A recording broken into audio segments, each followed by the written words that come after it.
before you get married to someone, you need to observe their orientation, because it is best to have someone that is having a growth mindset. Now, when I mean someone that has a mindset that is growing, I'm not talking about a perfect person, right? I'm not talking about someone that is forcing his or her way into transformation just to please you. I mean someone that can adjust, someone that can understand that we are two humans coming together. We are not two spirits. We are not two angels. So I may not like an aspect that I'm seeing in your life. I may not like what I am seeing in your life because I am not used to it. So someone that can adjust to that, someone that can be patient for you to grow, is someone that is having a mindset that is willing to grow. So the orientation of that person is important. You see, people that say things like, this is who I am, I cannot change.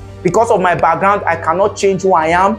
Because of society, because of the education or the school I went to, this is how I behave. It means that that person does not have a mindset that can grow.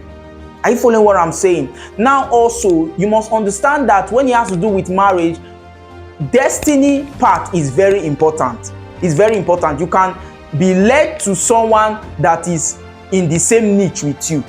You can be led to someone that is in the same line of purpose but a different niche. You can be led to someone that is not having the same kind of calling or purpose that you have. For instance, let's use a man of God for instance, right? A man of God can get married to someone that is embedded in the ministry, meaning that that person, the role of that person as a helpmeet is in such a way that that person is called to the ministry of the man. That person is called to the ministry that God has given to the man, right? We have seen that, right?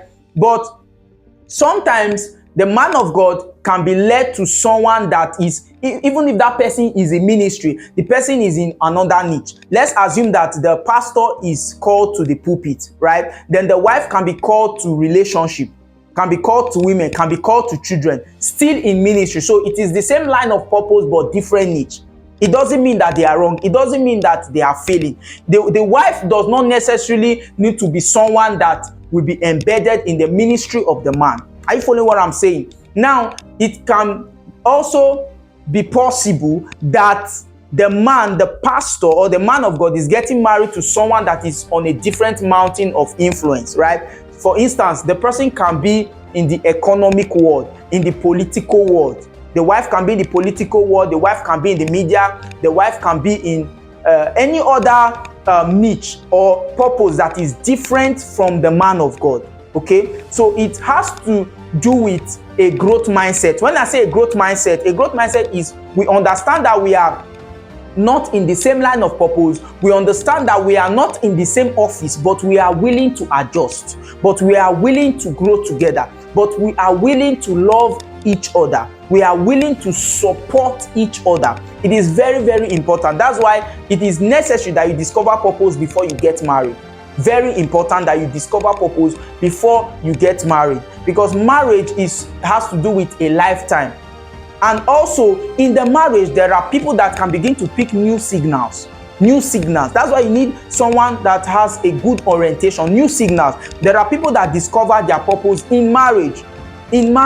So what if this person comes up and tell you that I was wrong all along? This was not supposed to be my field. This was not supposed to be my line. So when we talk about love is not just the emotional attachment, right? Love is not just the feelings you have towards someone.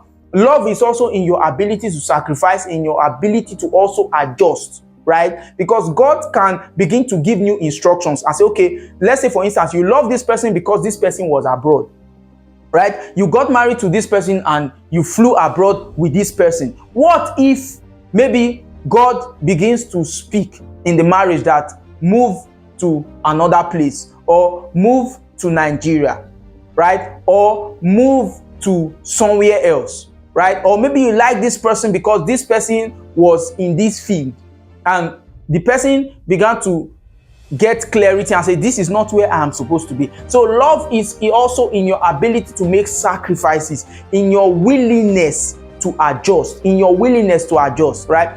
The anointing is not just what you get married to. You don't get married to someone because you are in love with the anointing, right? You are not living with the anointing per se. You are living with a person. I'm not saying the anointing will not flow at home. The only way, you see, when the presence of God comes to the church, when there is worship, there is prayers and the rest of that, the anointing can rest on the church, right? But when there is peace of mind, the anointing will rest at home. When there is love, the anointing will rest at home, right? Every man prioritizes his peace of mind. You see, you don't need someone that is nagging per se, someone that is a narcissist, someone that always prove as if I am right, or someone that, there are people that when they judge a particular matter, if you don't hear from the other party, you are in trouble, because they will paint the picture in such a way that the person that can even be crying, the person can be weeping, meanwhile the person is the problem.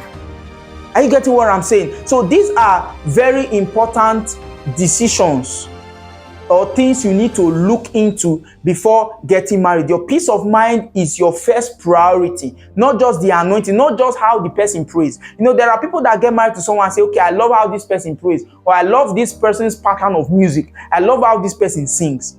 Of course, the person will not be singing for you every day.